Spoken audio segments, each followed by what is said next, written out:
דיברנו על חוויות ילדות ואיך הם השפיעו עליך כמבוגר, אז פעילות קצת יותר ספורטיבית, אקסטרימית, גלישה, לא יודע אם זה אקסטרים כל כך, אבל כן, אנחנו אומרים שלום למאי חריף, מדריכת גלישה, שלום לך. בוקר טוב. אין לי ספק, עכשיו... אני רק להגיד שבחוץ עמדו הרבה נשים, ואז קובי אמר לי, זאת המדריכת גלישה. זה היה ברור. זה היה ברור לי שאת המדריכת גלישה. זה מהבלונד. השיזוף, השרירים החטובים ביד. ברור לי שאת חותרת, אבל את הגעת לספורט הגלישה בגיל די מבוגר יחסית. נכון, אני התחלתי מאוחר יחסית, לפני 3 שנים. אני כיום ב-34. זה מאוחר, יש ילדים שמתחילים ממש ממש מוקדם. אני פשוט... גיליתי את זה לצערי קצת מאוחר. אני עוסקת בספורט כל חיי. אני אוהבת מאוד מאוד את הים. פשוט הייתי הולכת לשחות, לרוץ בים. פגשתי את צוות טופסי, את אוריאן ודור בחוף גורדון. אמרו לי, את אוהבת את הים, למה שלא תנסי בעצם לקפוץ על הגלשן? זה ישר היסטוריה. כמי שמה לעשות, בעוונותיי גם גדלתי עם הצוות הזה. זאת אומרת, אני מכיר אותם מילדות. זה אנשים שחיים את הים, אבל באמת אולי חייבים להגיד משהו על טופסי. טופסי הוא גולש מיתולוגי, הביא את הגלישה לארץ כבר בשנות ה-70, עם הלונגבורדים. והיה דמות שאנשים חשבו, יש אנשים שחשבו שהוא פשוט פסל בחוף הים. הוא תמיד היה שם, לא משנה באיזה שעה הגעת. טופסי כבר היה שם עם הלונגבורד מעל הכיסא שלו.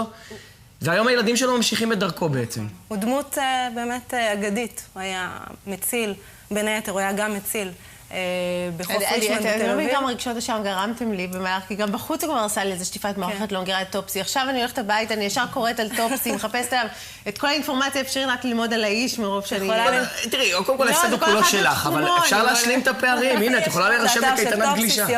אל תדאגי. יש לך את כל ההיסטוריה שם. את יודעת מה, אז אולי לפני שנעבור לקייטנה, בוא נתחיל דווקא מהמבוגרים. נניח, בחורה צעירה, אבל כבר לא בגיל הקייטנות, כמו מיכל, רוצה להירשם לקורס גלישה, היא יכולה לעשות את זה? בוודאי, יש לנו קורס שמיועד למבוגרים, לבוגרים, אנחנו קוראים לזה, בימי שישי, מ-10 עד 1, 3 שעות, 4 מפגשים. ב-12 שעות בעצם מלמדים אתכם את כל היסודות, את כל הטכניקה. הגלשן שמיכל נניח תתחיל איתו, הוא לא גלשן שעושים איתו בתחרויות. זה נקודה מאוד מאוד חשובה, כי באמת בלימוד, בחירת הציוד היא קריטית.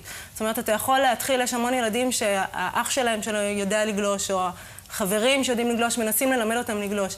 זה מאוד מאוד קריטי השלב של ההתחלה, כי צריך לעבוד עם ציוד שהוא מתאים. זאת אומרת שאם מיכל תבוא ותגלוש על ציוד שהוא גלשן שהוא קשיח, גלשן שהוא פחות מציב, גלשן שהוא פחות נוח, היא תתבאס, תקבל, תעבור חוויה לא נעימה. אני חייבת להגיד, אני חייבת ללמוד רק על החוף, בלי להיכנס למים. זה חמוד. אם יש אופציה כזאת, כי אני לא נרטבת בדרך כלל. ושלא יפגע בפן. תסגלים תרדבי פחות. אבל אם זה על החוף, אני מאוד אשמח. אוקיי, את יודעת מה, הילדות שלה, בואו נחזור רגע לגילים הצעירים. גם מי, אנחנו...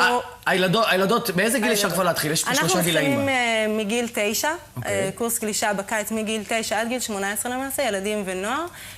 קורס מתקיים בימי ראשון עד חמישי, זה קורס שבועי של 5 שעות ביום. וזהו, זה בעצם קורס מרוכז בקיץ, למי שרוצה לבוא ללמוד... עכשיו, כשאתם מזמינים את כולם, יש כאלה שכמובן יש להם רקע בגלישה, אחרים הם פעם ראשונה, אז אתם מסווגים את זה לפי קבוצות שכל אחד מהם הרקע הראשוני שלו בגלישה. יפה. אבל יש כאלה שמתחילים מאפס. נכון, יש ילדים שגולשים אצלנו כל השנה בחוגים, ויש ילדים שמגיעים בקיץ, יותר אוהבים את המים החמים, יותר מגיעים בקיץ לפעילות מרוכזת. הקבוצה תחולק לפי חבר'ה זו פעם ראשונה שלהם, מתחילים, לא היו בים אף פעם, לא התנסו אף פעם בגלישה, ויש לנו קבוצה של מתקדמים יותר. זאת אומרת, הקבוצה הגדולה מחולקת... בס, אני אומר, אני מתאמן את עצמי בתור ילד, הרי כולם רוצים להיות בשעת תהיה המדריכה שלהם, נכון או לא? הרי זה ברור לנו. אוריאן עכשיו אולי מתבאס ברע, אבל כולם... אז רגע, כשהם מגיעים... אוריאן הכשיר צוות מדהים. צוות מדהים. מי באמת המדריכים? יש לנו המון מדריכים שגולשים כבר שנים. למשל, ממשפחת קנצפולסקי יש חבר'ה משפחה של אוריאן, שכבר... זה דור שלישי. כולם אלופי הארץ בגלישה, מתישהו. כולם אלופי הארץ בגלישה.